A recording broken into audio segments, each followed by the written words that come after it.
6 steps to design territories.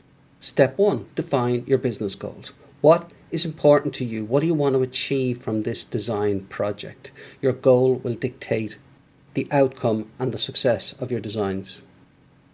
Once you've achieved that, then analyze your CRM data.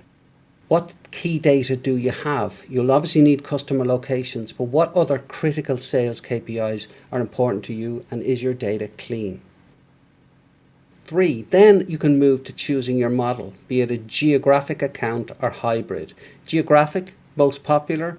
It is obviously where you clearly see an assigned geographical area to a person. Accounts, where you're ignoring the geography and assigning the accounts to individuals. Very often that's for specialities. And then the hybrid is the mixture of both of those. Now move to your sales potential. Forget history. What are the future sales potential of your accounts? That is the best way to design territories. Now the fun bit, draw the boundaries and assign those reps. It's where the rubber meets the road. So create boundaries, ideally that balance workload and opportunity.